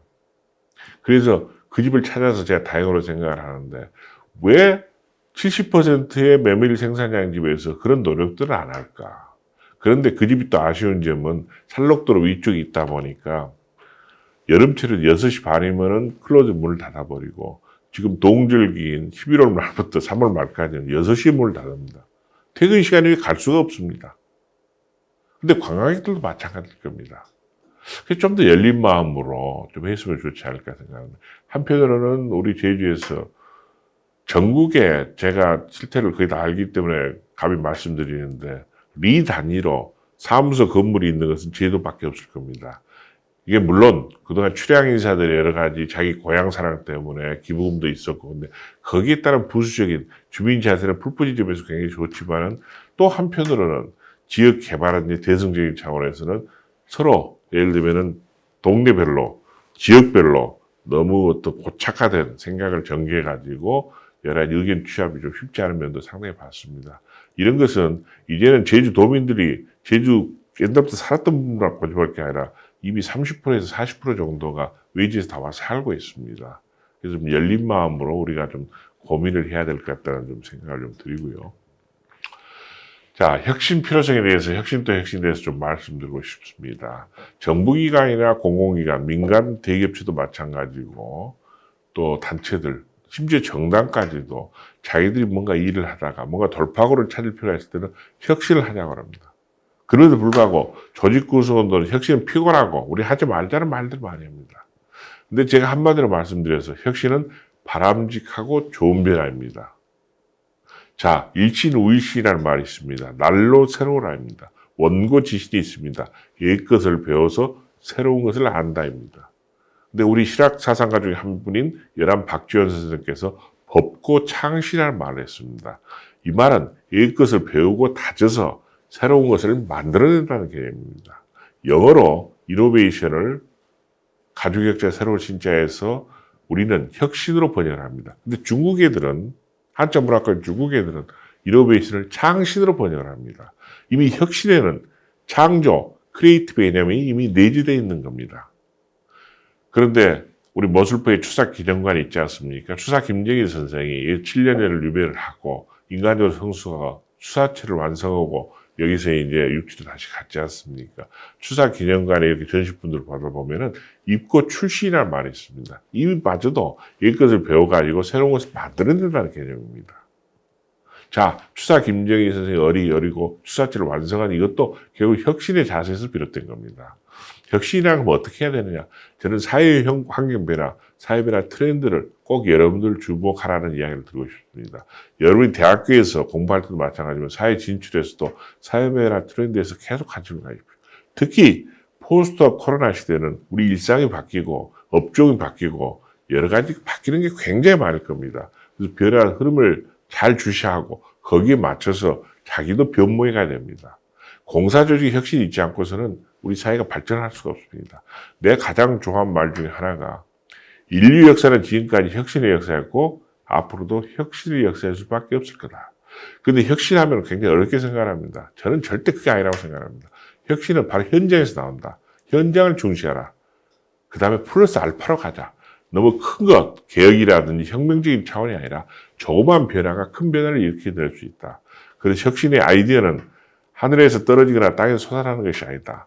항상 자기가 현장에서 좀 더 개선 여지가 있는 거, 바꿔봐야 될 것을 가지고 단계적 추진, 스텝 바이 스텝을 추진해보자. 그럼 혁신의 결과는 어떻게 나타나냐?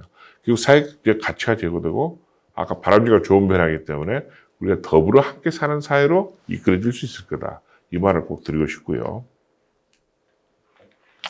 자, 지역 브랜드, 세계 브랜드 이야기를 드리는데 아까도 잠깐 말씀드렸지만은 우리 제주뿐만 아니라 다른 지역 가보면은 추어탕 집에는 거의 원주 남원 추어탕이 다 대세를 이루고 있습니다. 간혹 설악 추어탕이라는 명칭이 붙은 것도 있습니다. 해장국에는 양평 해장국인데 양평 해장국도 세부 브랜드로 하면 16개, 17개가 있습니다. 전주 해장국. 보리밥은 무슨 명동이가 보리밥집이 얼마나 많다고 명동 보리밥집입니다. 새싹보리라고 있는데요. 제가 새싹보리가 예를 들면 종편 또 홈쇼핑에서 많이 선전하길래 내가 그게 상당히 나이 든 사람들 건강에 좋다 해서 한번 찾아봤습니다. 그랬더니 여러 가지 마켓에서 특히 인터넷 마켓에서 판매한 걸 보면은 전부 제주산이라고 돼 있거든요. 근데 내가 실제로 제주로 주스를 펴기는 데가 있어서 거기까지 한번 가봤습니다. 거기서 생산되지 않습니다. 창고 건물 하나 있고 보리밭이 한 50평 정도 돼 있더라고요. 그게 전부 가짜입니다. 제주도 이름을 도용하고 있는 겁니다. 파주의 적성시장에 제가 서울 간 김에 주말에 한번 가본 적이 있습니다. 그랬더니 재래시장인데 재래시장 한 켠에 한 5m 정도 좌판을 넣고 제주산 새싹보리 넣고 판매를 하고 있더라고요. 그게 전부 제주산이겠습니까? 그거 아닙니다. 근데 제가 말씀드리고 싶은 것은 과거에는 제주에 이 섬에 머물렀다면 소통이 안 되겠는데 아까 제가 인터넷 공간은 새로운 시장이라는 말씀을 드렸지 않습니까? 이제는 토종 브랜드가, 지역 브랜드가 전국 브랜드로 될 수 있고 바로 세계 브랜드로 갈 수 있는 세상이 됐다. 자, 대전에 성심당 빵집이 있습니다. 여러 가지 거기서 소보루빵을 이렇게 바꾼다든지 또 부추빵이라 해가지고 지금 대전 역사 청사회가 항상 그거 살려고 요새는 코로나 때문에 좀 덜 하겠습니다만 줄을 서서 20분, 30분 그렇게 잘 팔리고 있습니다. 군산의 이성당, 소위 팥빵이 지금 서울까지 다 진출해 있지 않습니까? 부산 해운대에 있는 금수복국집이 서울의 만도 4개 내지 5개 업소가 있습니다. 인천의 신포만두가 서울에 한참 브랜드 있다. 이제 만두가 약간 너무 다양화되고 또 대형 업체에서 이제 완성 제품 팔다 보니까 이 분식점은 약간 쇠퇴하는 경향이 있습니다. 그런데 왜 제주에는 그런 게 없습니까? 제주 음식 우리가 내세울 수 있는 거, 땅품 밥상, 그 다음에 모밀낙가국수 있는데 자, 우리는 자연 친화적으로 살았기 때문에 레시피를 그렇게 강요하고 바로 자연 있는 그대로 먹었다. 저는 한 가지 아쉬운 게 우리 제주에 빙떡이라고 있던데 빙떡 보면 무채 썰어가지고 메밀 전비쳐서 그게 싸기만 합니다. 우선 음식 찹니다. 그런데 우리 타코라고 멕시코 음식 알 겁니다. 이 타코도 빙떡도 나는 계속 발전과 진화를 하고 혁신적인 사고가 들어가야 된다고 생각합니다. 자, 우리가 그 패스트푸드 음식을 먹는 것도 단백질하고 녹말이 특히 비타민, 야채류가 이렇게 섞이지 않으면 팔리지 않습니다. 그래서 빙떡을 우리가 재래식으로 우리 제주 전통으로만 파는 것도 필요하겠지만 이걸 좀 발전시켜가지고 특히 패스트푸드로 또 하면 어쩔까. 아까 메밀국수도 마찬가지입니다. 제가 그 아까 상간도 살록도로 위에 있는 그 영농조합에서는 식당을 보니까 제가 전국에 메밀국수 유명한 데는 거의 다 가봤기 때문에 맛을 비교하면은 아주 A2 플러스 정도 됩니다. 그런데 그분들이 물론 영농조합이기 때문에 그 지역에 머무르고 있는데 왜 좀 더 신서귀포라든지 제주 지역으로 내려오지 않을까? 또 뭔가 돈을 벌고 융성이 하려면은 지점을 만들어서 물론 맛의 균질화를 유지하는 게 굉장히 힘들지만은 관리하면 그걸 하지 않을까? 나 그런 생각을 합니다. 왜 우리가 과거에 말했던 제주에서 유명했던 뚝배기가 오분제가 이제 거의 멸종사이기 때문에 전복 새끼 지금 갖다가 넣어서 만들고는 있습니다. 값도 천차만별입니다. 이것도 뭔가 특화시켜가지고 제주, 서귀포 지역에 관광 오는 사람들이 맛을 볼 수 있도록 해줘야 됩니다. 자, 또 여러 가지가 있는데 지역 명칭 업소를 그래서 좀 더 많이 만들었으면 좋겠다는 제가 예를 드리고 네트워크를 통한 도시 마케팅이 굉장히 필요한 말을 드리는데 막걸리 이야기를 좀 하겠습니다. 여러분들 지금 제주에서 막걸리가 일반 막걸리하고 우도의 땅콩 막걸리, 가파도의 그 청보리 막걸리가 나옵니다. 여러분들 그 라벨 보셨습니까? 우도의 땅콩 막걸리가 우도에 생산되는 게 아닙니다. 전라북도 경상북도에서 만들어옵니다. 가파도 청보리 막걸리도 마찬가지입니다. 자, 관광객이 제주를 방문해가지고 우도나 가파도를 방문해서 또 제주나 서귀포 식당에서 제주 지역에 온 김에 그 지역 한번 술을 먹어보자 했는데 얼마나 배신감을 느끼겠습니까? 그리고 육지에서 만들어가지고 이쪽으로 왔기 때문에 이미 살균 처리 다 하고 보존기간을 넓히다 보니까 나도 몇 번 먹어보면서 야, 이게 아니다 하는 생각 들거든요. 왜 그걸 뺏기고 있습니까? 자, 막걸리가 과거 한때 열풍 불다가 최근에 어느 예능 프로그램에서 보니까 막걸리 테스트하는 걸 봤습니다. 한 20가지 낙가를 갖다 두고 막걸리 테스트하는 걸 봤는데 제주 막걸리가 거기 못 들어가고 있습니다. 자, 육지에 있는 어느 지역에서 한 2군데에서 울금 막걸리가 나옵니다. 울금이 뭡니까? 강황, 결국은 카레 원료하고도 같은 거거든요. 막걸리를 만들면 굉장히 예쁘게 납니다. 색깔이. 꼭 병아리 색 같은 게 납니다. 근데 울금이 지금 예를 들면은 강장, 강정, 장수에 좋다고 지금 이야기 됐거든요. 카레 라이스가 실제로 장수식품이라는 여러 가지 의학적인 또 여러 식품학적인 분석도 나와 있습니다. 제가 울금 막걸리를 10여 년 전에 이렇게 소개받고 이렇게 마시면서 막걸리를 마시면서 기분이 좋더라고요. 그게 쉽게 이야기해서 우리가 동의보험에 나와있던 근거가 있다면 그걸 쓰는 게 그런 게 스토리텔링인 겁니다. 왜 우리 제주에서 나오는 음식이라든지 지역 상품 가지고 그런 걸 스토리텔링을 붙여가지고 상품을 만들어서 전국적인 네트워크로 세계 브랜드로 만들 수 있어야죠. 히든 챔피언이라는 말이 있습니다. 특히 우리가 이번에 코로나를 겪으면서 여러 가지 진단업체들 또 그리고 백신 개발업체들 또 치료제 개발업체들이 과거의 대기업이 아닙니다. 그 주가가 얼마나 치솟고 있습니까? 이런 소위 강소기업, 강소업체들이 제주에서 얼마든지 나올 수 있는 겁니다. 이게 업종도 무슨 제조업종뿐만 아니라 우리가 서비스 업종에서도 이런 게 나올 수 있다는 말씀을 드리고 이런 하다못해 막걸리 관계도 제가 얘기했습니다. 고기국수도 마찬가지고 일본 라면이 세계적으로 그런데도 지금 우리 여러 가지 특정 회사를 이야기는 않겠습니다만은 그 대형 만두 만들어가지고 얼마씩 팔리고 있습니까? 또 예를 들면 초코파이 같은 것도 얼마만큼 많이 팔리고 있습니까? 그게 왜 제주에서는 불가능합니까?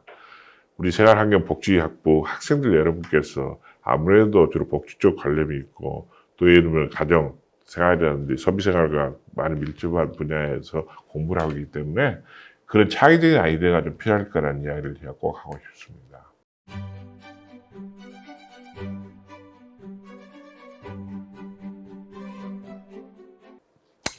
자, 마지막으로 웰레이징과 공유복지에 대해서 이야기를 드리고 있습니다. 아까 웰빙, 웰당에 비해서 웰레이징을 우리가 지향하는 것은 지금 인생 100세가 되면서 보통 이제 행정기관이나 일반 대기업도 마찬가지입니다. 60세 전후에서 퇴직을 하면은 보통 30년, 40년을 살게 됐습니다. 그렇다 보니까 건강을 신경을 써야 되고 또 여러 가지 정신건강뿐만 아니라 육체건강도 필요하고 그리고 치매나 관절에 대해서 관심도 있고 그러면 과연 어떻게 노년생활을 할 거냐. 과거에는 자기가 평생 종사했던 직장에서 퇴직을 하면 인생 2막을 설계한다는 얘기가 있습니다. 내 주례사 할 때마다 그런 이야기를 하는데 앞으로는 젊은 사람들은 인생 2막이 아니라 3막, 4막, 5막까지 설계를 할 거다. 그만큼 세상이 빠르게 변화하고 자기가 처음에 택했던 직업이 평생 직업이 아닐 수도 있다. 그런 이야기를 들고요. 그 대신에 이제 공무원 연금공단을 다시 돌아와서 말씀드리면 우리가 전현직 복지 서비스를 지향하면서 솔직히 말해서 여러 가지 초고속 고려가 진행되다 보니까 보통 연금이 퇴직하는 게 7, 8년 정도 받으면 되는 걸로 설계가 돼 있거든요. 근데 이제 우리 퇴직하신 분들이 90세, 100세까지 살다 보니까 적자 형태로 들어가는 겁니다. 그래서 우리가 정부의 보조금도 지원을 받고 있어서 복지를 위해서만 우리가 예산을 지원받기 상당히 어려운 상태입니다. 그런데 우리 지금 행정기관이나 공공기관 마찬가지, 민간 대기업도 마찬가지고 우리 바닷가라든지 산에 가면 굉장히 좋은 휴양시설도 많습니다. 또 농촌에서는 도시로 여러 가지 인구가 이전함에 따라서 빈집들이 굉장히 많습니다. 그래서 정부 예산 새로운 투입 없이 유휴시설을 활용해가지고 우리가 공공, 민간 부분의 협업을 통해서 어떤 건물이라든지 집이라든지 시설을 소유하는 게 아니라 공동 이용을 하자. 그 공동 이용은 이제는 네트워크가 다 있고 인터넷이 전부 연결되어 있기 때문에 얼마든지 예약 시스템을 확인할 수 있다. 그래서 새로운 가치 창출에 보여서 저희가 새로운 복지 모델로서 지금 공유복지를 내세우면서 은퇴자 공동체 마을 등을 지금 운영을 하고 있습니다. 은퇴자 공동체 마을은 2018년 가을에 10월 달에 우리 서귀포 무릉리에서 시작을 했습니다. 무릉리 폐교를 해서 18명이 처음에 3개월, 2개월 한 20일 정도 됩니다. 공동생활을 했습니다. 이것은, 자, 은퇴 세대들이 대부분이 농촌지역 출신이 많습니다. 그런데 도시에서 다 직장생활하고 은퇴하다 보니까 귀촌 귀농을 하고 싶어도 자기가 투자를 해야 되고 또 안전 문제도 있고 그러니까 또 노후에 생활하다 보면 아까 말했던 의료시설 문제도 있고 그래서 쉽게 귀촌 귀농을 못 합니다. 그래서 제가 귀촌 귀농, 도농상생 또 모든 걸 나이 들면서는 생활을 좀 단순하게 미니멀 라이프 아까도 이야기했다시피 노인을 서로 케어할 수 있는 공동체를 형성해보자 해서 잘 살았습니다. 네, 서귀포 교육청에서 무슨 그때 생태 체험학교를 이용하고 있었는데 폐교를 계속 이용할 수 없다 그래서 우리가 찾아서 기존의 펜션이라든지 또 다른 시설을 이용해서 우리가 계속 운영을 하고 있습니다. 그러다 보니까 지금 2018년에 시작된 게 이게 상당히 뿌리를 내리고 있고 2020년 작년에는 19개 시군 27개 마을에서 376명이라는 은퇴자들이 코로나 확진자 한 명도 발생하지 않고 정말 잘 살았습니다. 물론 2018년 19년에 비해서는 2020년에는 아무래도 코로나 때문에 서로 공동체 생활은 좀 줄어든 건 사실입니다. 그럼에도 불구하고 자연 친화적으로 우리가 예를 들면 살았다는 것에 굉장히 자부심을 가지고 있고요. 2021년에는 지금 현재 23개 시군에서 35개 마을 532명 정도 생활해 볼 겁니다. 여러분들 혹시 복지에 관심 가신 분들 있으면은 지금 명도암이라든지 우리 제주 쪽에도 몇 군데 은퇴자 공동체 마을이 있습니다. 그래서 학부에서 혹시 코로나 사태가 좀 더 진정 국면으로 접어들면은 꼭 은퇴자 공동체 마을을 한번 방문해 보기를 내가 권하고 싶습니다.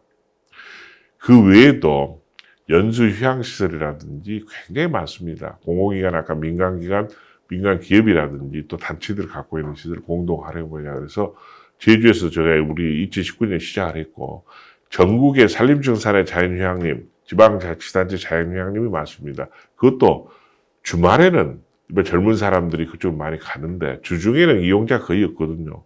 그래서 퇴직한 사람들은 생활 여유가 있기 때문에 또 시간 여유가 있기 때문에 부부간에 가든지 아니면 두 부부가 쌍으로 가든지 해서 뭔가 공동 활용을 해보자. 그 다음에 우리가 실버타운들 이야기를 많이 합니다만 앞으로는 이제 포스트 코로나 시는 주거공간도 굉장히 바뀌게 될 겁니다. 그러면서 자연 친화적으로 환경적으로 갈 건데 그런 측면에서 보면은 웰에이징 마을을 우리가 계획을 세워놨다가 코로나 사태 때문에 좀 중지를 했습니다. 그런데 앞으로 우리가 지금 포스트 코로나 시대에는 소위 은퇴한 이후에 도시에서 계속 머물러 사는 것이 과거 자녀들과의 교류라든지 만남이라는 그런 거 있습니다만 이제 또 생활 양태가 달라질 거로 생각을 하고 우리나라가 그렇게 넓은 나라가 아니지 않습니까? 그래서 1시간에 2시간이면 충분히 다 왕래가 가능한 지역이 많기 때문에 여러 가지 새로운 모색도 필요하리라고 생각합니다. 다시 한번 말씀드리지만은 공무원연금공단은 전현직 공무원을 위한 종합복지 서비스를 지향을 하고 있습니다. 여러분들 예를 들면 이제 복지 쪽에서 주로 공부를 하고 계시기 때문에 이런 면에도 관심을 가져보시고 우리가 복지만 지향하는 게 아니라 전현직 공무원들이 뭔가 정부에서 또 우리 국민들을 받은 것이 있는 만큼 은퇴 후에도 전문 봉사라든지 사회 공헌을 해보자는 것도 하고 있습니다.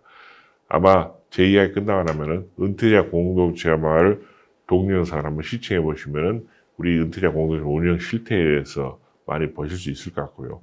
여러분들 시간 있으면 유튜브에서 은퇴자 공동체 마을 공무원 연금공단 검색해 보시면 많은 자료들이 있을 겁니다.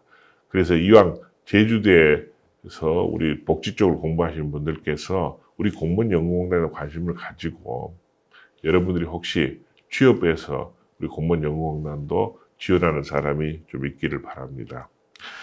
자, 오늘 제가 이야기를 하면서 코로나 시대에 우리 어려움에 대해서 또 포스트 코로나 전망에 대해서 여러 가지 이야기를 했습니다. 이미 백신이 개발돼서 나오고 있고 치료제도 개발 소식이 들립니다.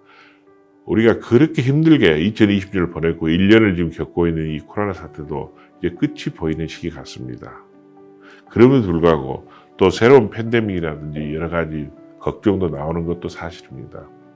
2020년이 과연 한국 역사에 인류 역사에 어떻게 기록될까? 아마 저는 우리 인류사를 보건대 항상 위기는 새로운 기회를 만들 수 있는 그런 모멘텀이 됐습니다. 그래서 새로운 전환점이 되라고 생각을 하고 여러분들 지금 학부에서 공부를 하고 있습니다만 사회변화 트렌드에 대해서 관심을 가지고 특히 앞으로는 포스트 코로나 시대는 소통과 네트워크가 굉장히 중요할 겁니다. 직접적인 대면 만남이 아니라 인터넷을 통한 더구나 사이버 공간을 통한 만남, 교류가 굉장히 활발해질 거라는 이야기를 드리고 특히 포스트 코로나 시대에는 특히 우리가 배려하고 좀 돌봐야 될 층이 훨씬 더 극명히 나타나는 것 같습니다. 그래서 본인보다 못한 여러 가지 사람들에 대해서 좀 더 관심을 가지고 따뜻한 마음을 할 때 우리 사회가 따뜻한 사회로 갈 수 있다고 생각합니다. 자, 여러분 고맙습니다.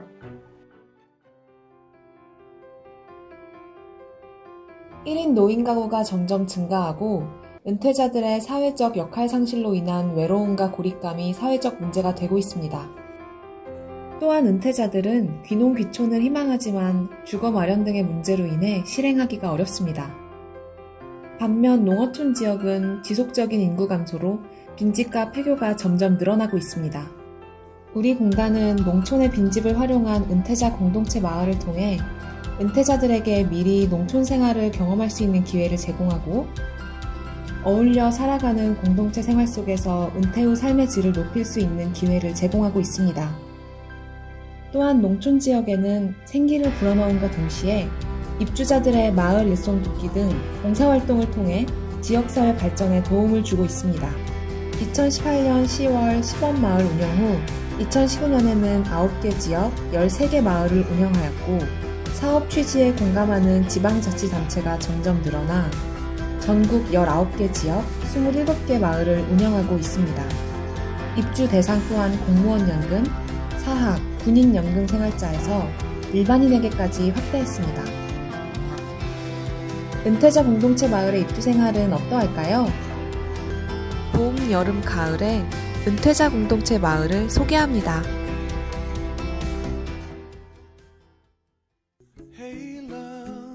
생기 가득한 봄이 찾아왔습니다. 봄이 오면 은퇴자 공동체 마을의 입주 생활이 시작되는데요. 제주 명도암 은퇴자 공동체 마을을 찾아가 봤습니다. 그거 시원한 그런 거 아니야? 화기애애한 웃음소리. 오늘은 농사 체험하는 날입니다.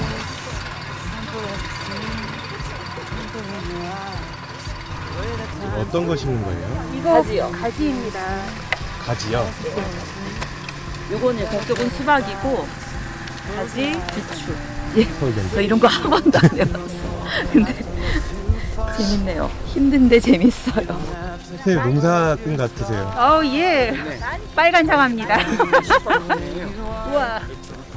우와. 신기하네요. 들깨를 이렇게 심고. 한 뭐 50평 정도에서 자기대로 농사 지을 수도 있고 또 이 안에 있는 산나물도 채취할 수 있고 그다음에 녹차 따기도 할 수 있고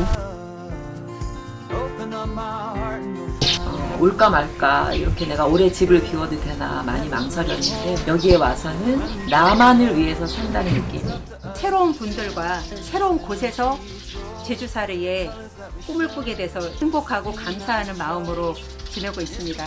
사실 코로나19 때문에 친목 활동이라든가 이것을 거의 못했죠. 남은 기간에는 이분들하고 좀 더 활동을 활발하게 할 수 있는 아주 좋았던 경험을 잘 기록하고 정리해서 좋은 추억으로 그렇게 삼고 싶습니다. 은퇴자 공동체 마을은 내 삶에 찾아온 산뜻한 봄바람이다. 우리 공단의 은퇴자 공동체 마을은 은퇴 후 삶의 봄바람처럼 다가온 은퇴자들의 편안한 안식처입니다.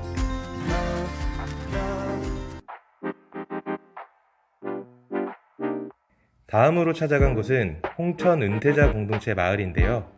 귀농귀촌의 꿈을 키워가는 은퇴자분들을 만나봤습니다. 귀촌을 할 목적으로 이곳에 와서 훈련을 받고 있습니다. 4월부터 시작했으니까 지금 4개월째네요. 텃밭 55평을 받아가지고 처음에 육묘도 하면서 이거를 수확을 하면서 풍부하게 먹고 또 주위 친지한테도 나눠주는 그런 행복을 느끼고 있습니다. 일단 옥수수는 맛이 아주 좋은 최상품의 옥수수입니다. 8월 초순 사이에 옥수수를 수확하게 됐습니다. 저는 지금 8개월짜리 체험 행사로 여기 정주를 하고 있는데 프로그램이 아주 훌륭합니다. 따라서 귀농귀촌을 하실 분들은 무작정 귀농귀촌 터를 알아보러 다닐 게 아니라 이런 곳에서 귀농귀촌 교육을 충실히 받으면 큰 도움이 될 겁니다. 적극 추천합니다. 이론서부터 현장 실무까지 완전히 익힌다면 아무 문제가 없을 것 같습니다. 희망을 가지시고 귀농귀촌 훈련에 임하시고 농촌에 정착하셨으면 좋겠습니다.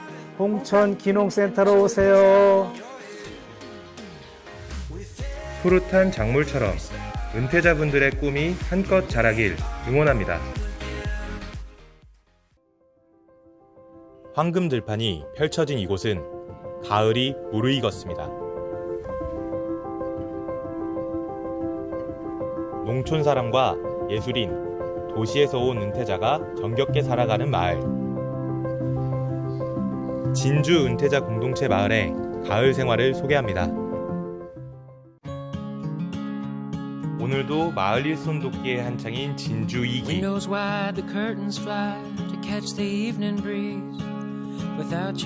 농촌살이 2개월 차. 이제는 마을에서 없어서는 안 될 존재인데요. 그런데 이제 이분들이 오셔가지고 이제 봉사활동을 통해서 또는 어떤 재능 기부를 통해서 이래가지고 활동하시는 모습이 너무 아마 신선했나 봐요. 그분들이 스스로 가서 도와줄 거 없냐. 여기 있는 주민같이 이렇게 생활을 하시니까 많은 호응을 받았어요. 아침 저녁으로 도와주고 그러니까 농촌 분들은 굉장히 좋아하고 또 농촌 여기 주민들과 쉽게 이렇게 친해질 수 있었어요. 공무원 연금공단에서 저희 이반성 지역 특산물을 적극적으로 많이 홍보해 주시고 소개해 주셔가지고 조금 전에도 지금 택배 송부를 드리고 지금 막 와서 인터뷰를 하고 있습니다. 그래서 그 부분도 지역민으로서 감사드리고 마을에서 밴드가 운영이 되고 있더라고요. 그래가지고 마을 청년들이랑 그 밴드 모임을 통해서 대화도 하게 됐고 또 농촌 실정을 또 이해하는데 아주 많은 도움이 되었습니다. 이렇게 그 공무원 택배라고 어울리고 이렇게 하다 보니까 너무 소중한 정보도 얻을 수 있고 모든 게 좋았습니다. 앞으로 이런 제도는 국민들에게도 많은 혜택이 돌아갈 수 있고 이 제도를 박대시겠으면 좋겠습니다. 그 여건과 이런 건강이 따라준다면 전국에 있는 26개 마을을 다 가보고 싶을 정도로 보다 많은 은퇴자들의 행복한 노후를 실현하는 은퇴자 공동체 마을이 되기를 그 결실을 기다립니다.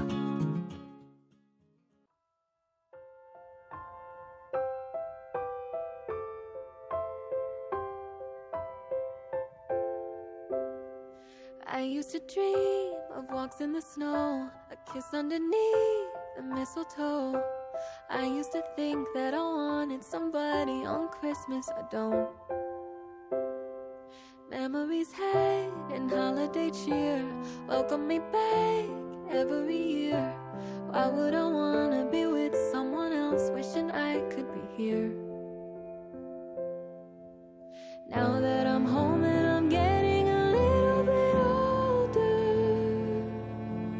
I'm not quite ready for moments like these to be over. I don't mean to be selfish, but when I look around I can't help it. Maybe I don't wanna grow, 'cause I know I'd be missing too much. Yes, I'm not David, don't wanna go home to his parents. All the things I'd have to give up if I spent Christmas in love.